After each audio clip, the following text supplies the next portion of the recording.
Hey everyone, how's it going? Welcome to NoDQ&A video once again here on NoDQ.com as well as the YouTube channel and NoDQ&A videos affiliate ringsidenews.com. Got more of your questions from twitter.com/AaronRift with the hashtag Road to NoDQ1000. Let's get started today. First one comes from Playboy Carty.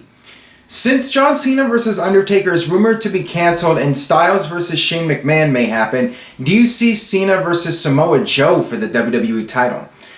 That's really interesting because if Joe does debut at the Royal Rumble, he could potentially be part of the Elimination Chamber match, and between the Rumble and WrestleMania, we could see Joe get a major push in WWE. I really hope that happens, at least the push for Joe. I hope Joe comes in and becomes a major star in WWE. John Cena versus Samoa Joe at WrestleMania, though, that would surprise me. And the reason is Joe isn't really established yet as a main WWE superstar. He's been in NXT, he's been building up his name, but will WWE really put Joe in a big marquee match at WrestleMania against John Cena? AJ Styles last year got a fairly big match against Chris Jericho, but it wasn't one of the top matches of the show. So would WWE be investing that much in Joe right off the bat? I mean, I think they should. I think they should put Joe in a high-profile match, but I still think WWE should go with Undertaker versus Cena. Maybe give Joe a year where he can become a top star like AJ Styles, and then maybe WrestleMania 34 do something like John Cena versus Samoa Joe. But either way, I do hope that Joe gets a major push heading into WrestleMania. Joe versus Cena at any point this year would be amazing. And of course, they have their history together going back to the UPW days when they broke into the business. WWE could mention that and build up on that. There are a lot of ways to make that feud work, and I think it would be really entertaining. Next one here comes from Yusuf. What if WWE does a double turn with Finn Balor and AJ at WrestleMania? Balor turns heel and forms the Balor Club. I like the idea of AJ going babyface. I think as a heel, AJ hasn't really been getting over as a heel. I mean, he's over. He's over as a babyface. The crowd cheers the guy. They love him. But they do not treat him like a bad guy. And AJ, despite his efforts, has not really gotten the kind of bad guy reaction that you would think he would get. I mean, there were a few times, like that one promo where AJ was in the ring with John Cena. He actually got the crowd to chant for Cena. And that's a testament to how good AJ has gone on the mic. He's definitely improved leaps and bounds over how he was even 4 or 5 years ago. But yeah, I think WWE should turn AJ back to a face as soon as humanly possible. Now, I do have an issue with Balor going heel. I think Balor is better as a babyface. I just feel the demon character works better as a face. You could sell a lot of merchandise with that character. And we really haven't seen that character as a face reach its full potential because Balor got hurt. However, if it means AJ turns face and we have an AJ Styles versus Finn Balor feud, then I think of the two of them, I would rather have AJ as the face and Balor as the heel rather than the other way around. So if you're going to do a double turn, I mean, it very well could work. And if all people, it would work with AJ Styles, at least in getting the people to cheer for him. And maybe against AJ, Balor could work as a heel. I mean, it might just work. I mean, that's how good AJ is as a babyface, that he could get people to hate Finn Balor and people would hate on Balor for turning on AJ. Got this one here from Brett. Is it WWE against bullying? Charlotte segment from Raw was on the line of bullying. I know it's scripted, but why do that? Really, Brett? You really sent this question? I have people that complain about WWE not being edgy enough and they need to go back to the Attitude Era and all that. And then when WWE does something even remotely edgy, people complain and question it. Charlotte was playing a TV character, and there's nothing wrong with a TV character, a bad guy or a bad girl that is a bully. Her character is a bully, and she's trying to get heel heat. What has happened? We're all a bunch of snowflakes now in 2017. Nobody can say anything even remotely offensive without people getting annoyed and questioning it and saying that's crossing the line. Heels need to be allowed to be heels. They're playing characters, and the idea is to make you want to see the good guy beat the bad guy. And in this story with Charlotte and Bayley, they're trying to make Charlotte a bad guy. They're trying to get people to boo her and get people to cheer for Bayley. So how do you do that? You make the Charlotte character a bully. And that's what works, and that tells the story. It's storytelling. Why is storytelling such a crime these days? Why are people being criticized for just playing characters and being bad fictional characters? It's fiction. It's scripted, like you said. Let these characters do controversial things. They're just characters, and more times than not, in the end, the good guy wins. Not always, but most of the time. And it parallels real life, because the good guys don't always win. But in the fictional world of WWE, usually the good guys go over in the end. Alright, this one comes from Ray. Do you think Beth Phoenix deserves to be inducted into the Hall of Fame before Candice Michelle, Mickie James, Stacy Keibler? The name you left out that I would mention is Chyna. I mean, I've heard the reports about Beth Phoenix. I have mixed feelings. I mean, she had a pretty solid run, but it wasn't that long of a run. And the things she did, Chyna did first. Chyna was really the trendsetter. And I do think it's a little weird for Beth Phoenix to go in before Chyna. I think Chyna should go in first, quite frankly. She was the one that really broke new ground in WWE. She was the first female to hold a men's title, the IC title. She was the first female competitor in the Royal Rumble. Chyna was the one that made all that history back in the Attitude Era. So to me, Chyna needs to be the next major female star to go in. I just think they're doing wrong by her to not induct her, and it should have been done when she was still alive, but you know, it is what it is, and I think now WWE just needs to put her in there.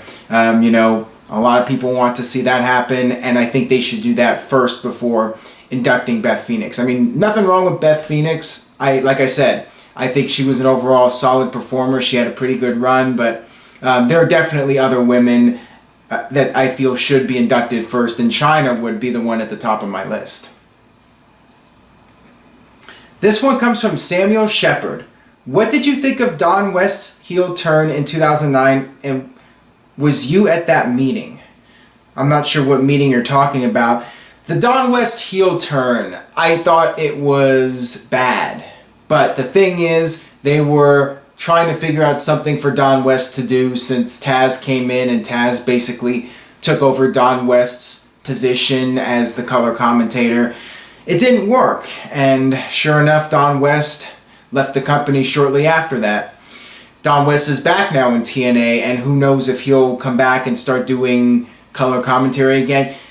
I used to complain about Mike Tenay and Don West. I thought that they were not a great commentary team, but I have to say, compared to Josh Matthews and the Pope, Mike Tenay and Don West were like Jim Ross and Jerry Lawler. I mean, I actually miss Don West and his commentary. At least he was passionate. I mean, for the things I complained about regarding Don West, I felt that the one thing he was really good at was showing passion and emotion. Maybe at times too much, but I'd rather they show more emotion than not enough. So that was the thing I really liked about Don West, was he made the segments seem really important. You know, he's a great salesman. He's great at pitching sales, and he's great at selling the product. So, you know, I'm glad TNA brought him back, and, you know, I think if they brought him back to the commentary booth, any improvement would be welcome. I think anybody would be an improvement over Matthews and the Pope, quite frankly. But yeah, the heel turn was a bad idea, and, you know, it was a huge flop. What else can I say? This one comes from LK Pardo 18. What did you think about the feud of Noam Dar and Alexander, and then the feud with Daivari and Gallagher? There is one condition which came to the Rumble match. Okay, I'm not sure what the condition to the Rumble match part is, but I'm really enjoying those feuds. I like the fact that we're starting to see some storyline development and character development with these cruiserweights. I mean, that's what really needs to be done to get the audience to care about these guys. You know, I like Jack Gallagher and what they're doing with him. It's something different, and I like this storyline with him and Daivari. It looks like it's over now since Gallagher won the I Forfeit match on 205 Live, and I like this storyline with Noam Dar and Cedric Alexander and Alicia Fox, and you know, she's really shining in this storyline. She's been lost in the shuffle for a while, and you know, her being the crazy girlfriend, I think it's a great role, and she does a really good job at it. And with her screaming like that, it's very entertaining. So, you know, I'm enjoying the storylines with the cruiserweights. I'm glad that they're getting some storylines, and then of course the stuff with Neville. He's coming into his own and really helping to elevate the cruiserweight division. So yeah, I'm definitely a fan of these storylines so far. This one comes from the Great Turbonian. Who, in your opinion, do you think is the stalest character in WWE and worst in-ring performer? As far as worst in-ring performer goes, I mean, it's hard to say because WWE has a really solid talent roster, and even the worst guys are still fairly decent and better than some of the guys from the Attitude Era and other years. I would probably say Darren Young is the worst performer, but you know, a lot of that is due to him being given a bad gimmick. I mean, maybe if he was given a better gimmick and a character, he would excel more. The whole Make Darren Young Great Again thing was just a disaster, and it was setting him up for failure right from the get-go. I mean, you know, everyone makes a joke, you know, he needed to be great in the first place before he can be great again. So yeah, it was basically a gimmick that was going to fail. And, you know, I feel bad for Darren Young in a way. And, you know, his matches with Titus O'Neil were pretty weak.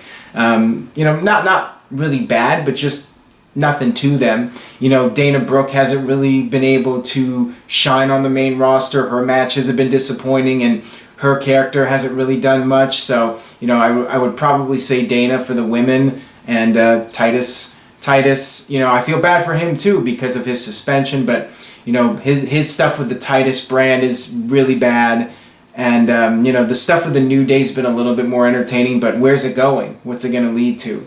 That's my big question. Got this one here from Boogeyman79. Do you have favorite announcers? I think I have to say mine are Jim Ross and Joey Styles are the best. Your thoughts? Jim Ross, I mean, to me, Jim Ross will go down as the greatest ring announcer, or I should say not ring announcer, play-by-play announcer in the history of wrestling. A lot of old-timers like Gordon Soley, I thought he was really good back in the day. I was a huge fan of Jesse Ventura and Gorilla Monsoon. You know, more so Jesse. I think Jesse was just a tremendous heel color commentator, one of my all-time favorites, and of course Bobby the Brain Heenan, very entertaining color commentator. Even Vince I liked for a while, but I have to say Jim Ross, and you know, the team of JR and Lawler was probably the best commentary team that we'll ever have in wrestling history. I'm not sure if any team will be able to recreate the magic that they had during those years in the Attitude Era. I mean, it's hard to imagine those classic moments like Steve Austin winning the WWE title and Mick Foley going off the cell. It's hard to imagine those segments without JR's voice being part of it. I mean, he really made those segments memorable. I mean, that's how good he was. He could even take bad segments and make them seem like they were great in history because he was so, you know, going back to Don West, you know, Jim Ross was always extremely passionate when he did his commentary, and it really helped make the product all that more special. Got this one here from Cheyenne. Looks like WWE is still trying to protect Anderson and Gallows. Your thoughts on the tag match from Raw? I was really perplexed by that match. I mean, yeah, I get it. WWE wants to protect Anderson and Gallows. They're the top heel tag team on Raw, but it was weird because it made the baby faces look really weak. The fact that Sheamus punched out the referee and Anderson and Gallows essentially got screwed out of the tag team titles. But they're the heels, so they're the ones that are supposed to be screwing the other team, not getting screwed. So yeah, it was really weird booking by WWE. I had my head scratching at that one. And yeah, it made Sheamus and Cesaro look really weak. So I'm not sure what the deal is if WWE is already thinking about splitting up Sheamus and Cesaro. I mean, that might end up happening. Who knows? So yeah, I wasn't really a big fan of how that match was booked. I think there are other ways to protect Anderson and Gallows, and I thought they were just going to do that match at the Royal Rumble. So it was weird that they did that match on Raw and then had that kind of finish, which makes the fans want to see Anderson and Gallows win the titles. But the thing is, they're heels, so you do not want to see them win the titles. You know, that's part of the overall problem with the lack of strong heels and faces in WWE right now. This one comes from Wrestling Fan 94. What would you think of Shelton Benjamin making his return to mentor American Alpha, similar to how Kurt Angle mentored the world's greatest tag team? I like that idea, and I think it could work because Shelton Benjamin would be seen as a veteran who's been around for many years, and yeah, I think him and American Alpha could possibly form a faction in WWE, maybe even turn Alpha heel at some point, and do the same thing that Kurt Angle did with the world's greatest tag team. I think that's a very solid idea and a good way to utilize Shelton Benjamin. He's apparently going to be on SmackDown unless WWE changes their mind with him. But yeah, Shelton Benjamin being on SmackDown, you could easily put him with American Alpha, form a new faction, and let them do their thing in the ring. And, I think that could definitely help elevate Alpha for sure. Next one comes from Deplorable Hamp. Will the UK champion Facebook poll where did not watch won by a landslide make WWE finally stop the madness? No, I do not think that poll is really going to change anything. I mean, since when has WWE ever listened to a poll, by the way? I mean, remember that poll the other year with Daniel Bryan and Roman Reigns, and how Daniel Bryan overwhelmingly won the poll and then still lost the match to Roman Reigns? So yeah, WWE doesn't listen to the polls. It's just done for entertainment purposes.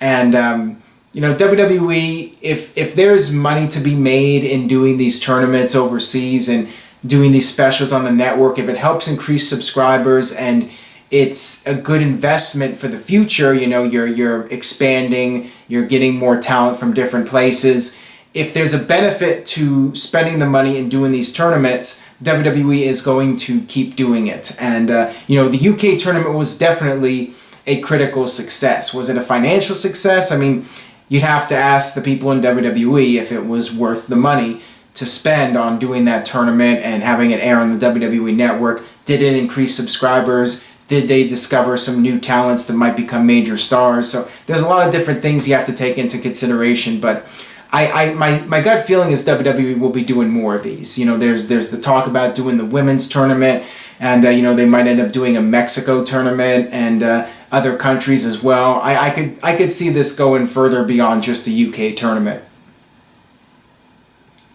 This one comes from Garrett Mills. What did you think of Mr. McMahon's $1 Million Mania, and do you think it was legit?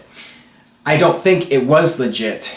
It was definitely something that WWE was trying to do to garner some publicity, and it was legit when they were having all these awkward moments on television. I remember Vince getting rickrolled once, and then the person who Vince called was not even watching Raw, and there were so many awkward moments. And we all know how heavily scripted WWE is, so WWE's not going to script something that makes them look bad where the people they're calling in aren't even watching the show. There's no chance in hell, to steal a line from Vince, that they're going to script something like that. The whole segment was pretty dumb, though. I mean, it did nothing to really increase interest in the WWE product. It was basically WWE's idea to try and generate some publicity and maybe boost the ratings, but it didn't really work. I mean, it did nothing to get more people watching WWE, so they dropped it fairly quickly. And I remember it was pretty lame how they ended it. I think like a piece of the stage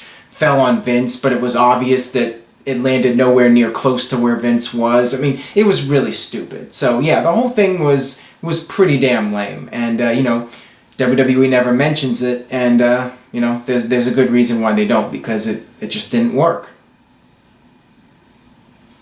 That'll do it for this edition of NoDQ&A video. Thank you all very much for watching. If you enjoyed today's video, please share it on Facebook or Twitter. Stay tuned to NoDQ.com for the very latest regarding the Royal Rumble pay-per-view.